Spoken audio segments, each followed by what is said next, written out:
Ya, perkenalkan nama saya Daniel Agus Sungguh. Saya merupakan founder dari Jebusi Hall di Kota Pematang Siantar.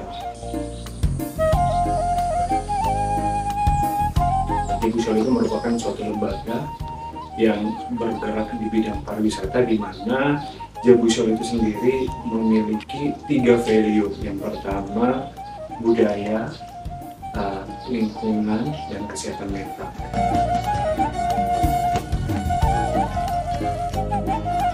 Sebenarnya arti dari budaya sendiri kan, sebenarnya budaya itu kan akal budi atau kebiasaan. Jadi sebenarnya yang kita terapkan di Jebusi Hall ini adalah kebiasaan sehari-hari dengan mencintai budaya asalnya kita.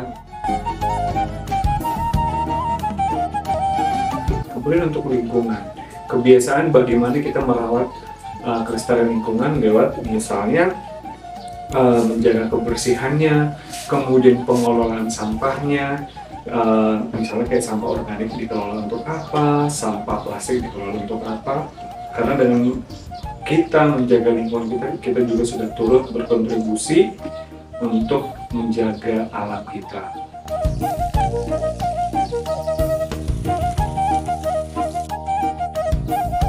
Yang ketiga, kesehatan mental, karena kita sepakat ya, kita sangat percaya penting untuk menjaga kesehatan mental, karena dengan mental yang sehat kita mampu secara konsisten untuk menjalankan atau menghargai budaya Bataknya kita, menjaga kelestarian lingkungannya kita gitu. Jadi bagaimana kita bisa sehari-hari melakukan dari 3 value itu perlu sehat secara mental.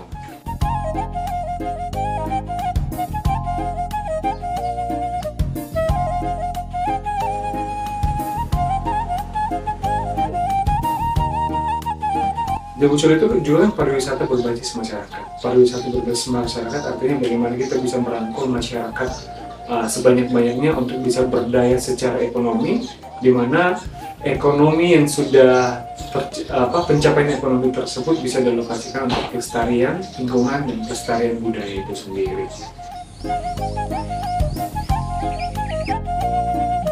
Nah, sudah tahu kan profil Jebusi Hall? Sekarang kita akan belajar bersama mengenai salah satu budaya Batak, yaitu ulos. Khususnya ulos Toba dari perspektif penggiat ulos yang tergolong masih muda. Perkenalkan, nama saya Ruben Duluk Seribu, salah satu pemerhati dan penggiat ulus-ulus lawas, terutama ulus Batak Toba. Seorang penggiat ulos biasanya adalah orang-orang tua. Namun, karena ilham yang didapatkannya, dia menjadi penggiat ulos di usia 18 tahun. Mau tahu kelanjutannya? Simak sampai habis ya!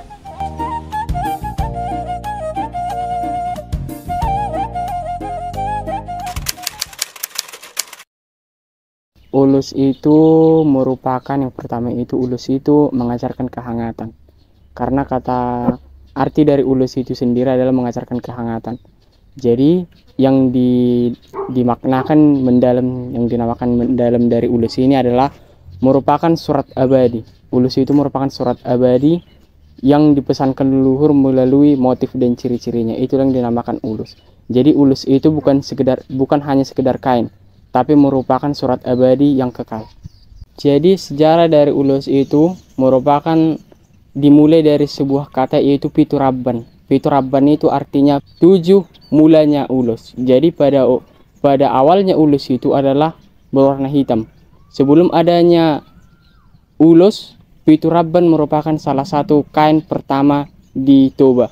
Jadi Piturabban itu merupakan 3 warna pokok dari ulus, yaitu hitam, putih, dan merah.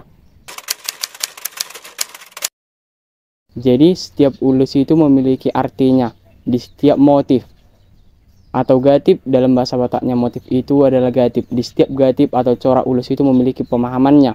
Bisa dari mulai ulus yang dipakaikan oleh anak-anak, remaja, bahkan orang tua, bahkan yang sudah nikah, itu memiliki ciri-ciri dan motifnya masing-masing, memiliki ciri-ciri pemahamannya dan filosofinya tersendiri di setiap motif yang tercorak di dalam ulus itu. Jadi di sini saya ingin menjelaskan sedikit cara membaca dari motif ulus. Jadi di sini saya memakai ulus mangiring yang mau dibulung. Ulus mangiring na mau dibulung. Jadi yang dinamakan ulus mangiring na mau dibulung itu orang yang memakai itu harus yang sudah memiliki cucu bahkan cicit yang hidupnya sudah berkecukupan.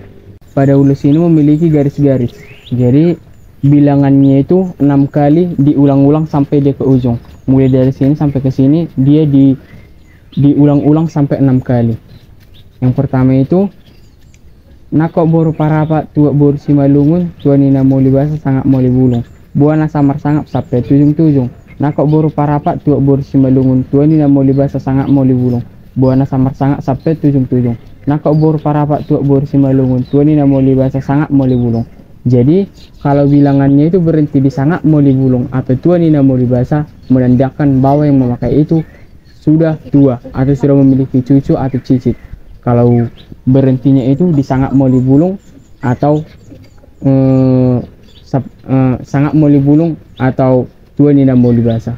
Jadi memang dipakaikan ini untuk orang-orang yang hidupnya sudah berkecukupan. Bisa dibilang dalam bahasa Batak itu banyak orang yang sudah serumah tua atau mau dibulung. Identiknya pakaian atau ulus yang dipakaikan laki-laki itu dia identik dengan warna gelap, warna hitam. Jadi pada dahulunya laki-laki itu tidak memakai baju atau pakaian najinahitan, kalau dibilang sekarang telanjang dada. Jadi laki-laki itu hanya memakai hohop. Jadi hohop itu kain yang disarungkan dari mulai pinggang sampai ke mata kaki. Itu yang dinamakan hohop. Temannya hohop yaitu hande-hande. Hande-hande itu adalah kain yang disandang di pundak. Jadi pada dahulunya kain yang disandang oleh kaum pria itu dia harus panjang, bahkan harus lewat dari mata kaki, bahkan harus sampai tergerai dia ke tanah atau ke lantai. Jadi tigalah cara pemakaian ulus itu: hohop, hande-hande, sama tali-tali. Tali-tali itu adalah kain atau ulus yang dililitkan di kepala. Jadi setiap pemakaian tali-tali juga itu berbeda. Setiap pemakaian remaja, tua, muda itu beda cara pemakaian tali-tali di kaum pria atau kaum laki-laki Batak Toba zaman dahulu. Jadi tigalah pokoknya pemakaian ulus dari laki-laki. Yang pertama hohop, hande-hande, dan tali-tali.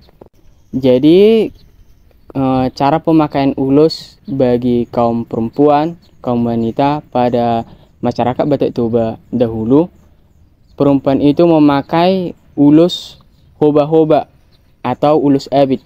Pemakaiannya lewat menutupi dada sampai ke mata kaki. Jadi ulus yang dipakaikan hoba-hoba atau abit perempuan itu dia lebih lebar daripada hohopnya laki-laki, supaya bisa menutupi dari mulai dada sampai ke kaki. Setelah memakai hohop atau abit, pada perempuan itu dipakai lagi yang namanya sekka. Sekka itu sama pemakaiannya seperti hande-hande bagi kaum laki-laki. Dia dipakai di sandang, tapi perbedaannya laki-laki itu hanya disandang di pundak. Kalau perempuan itu dia seperti ini, seperti menutupi area punggung dan sampai ke depan dada. Setelah seperti itu, jadi bagian kepala pada perempuan Batak itu dibuat dia bentuk sanggul toba. Jadi perempuan itu tidak memakai tali-tali seperti laki-laki. Jadi kalau bagi perempuan itu hanya dua saja pemakaian ulusnya. Yang pertama itu abit, baru sama sekka yang di pundak. Jadi pada zaman sekarang itu memang cukup memprihatinkan tentang perkembangan ulus. Bisa dikatakan itu ulus sekitar 90% hampir punah. Sekarang orang menganggap ulus itu sekedar kain biasa. Padahal bisa kita ketahui ulus ini memiliki 1000 cerita. Banyak sekali motif dari ulus ini yang memiliki cerita, makna, pemahaman, dan filosofinya. Tapi karena perkembangan zaman sekarang, mungkin pemuda atau remaja sekarang tidak mengetahui atau tidak memahami arti dari ulus itu, mungkin karena kurangnya atau minimnya penjelasan dari yang mengetahui ulus ini. Jadi bisa kita ketahui ulus sekarang dipandang sebelah mata, bahkan hampir terlupakan. Jadi awal mulanya saya terjun ke Magic Spirit atau tentang Hawa Takon ini bermula ketika saya berumur 7 tahun, tepatnya saya kelas 3 SD, saya terilhami oleh leluhur atau dalam bahasa Batak, Todi atau Sahala dari opung saya. Jadi selama dari mulai saya kelas 3 SD sampai ke tamat SMP kelas 3, saya mengalami sakit.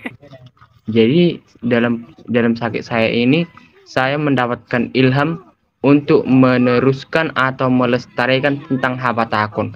Saya diilhami melalui mimpi, melalui haroronyo pui, atau dalam bahasa Indonesianya, opung itu datang mengilhami saya supaya saya melestarikan tentang habatakon, terutama di bidang ulos.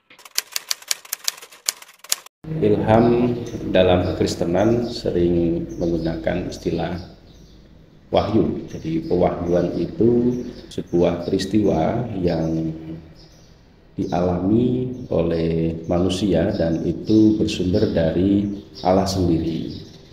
Jadi kalau berbicara tentang pewahyuan sebagai penyataan Allah kepada manusia dalam sudut pandang kekristenan itu nampak melalui Alkitab.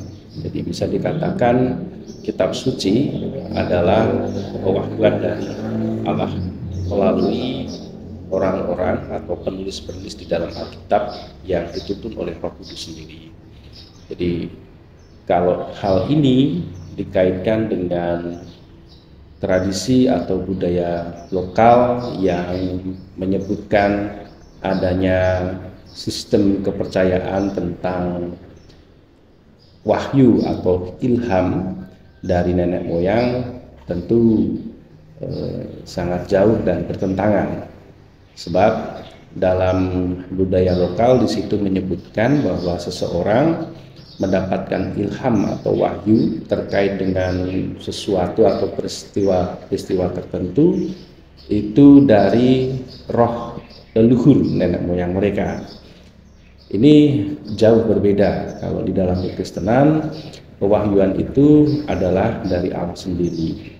Sehingga kalau ini kita kaitkan dengan iman Kristen tentu berbeda.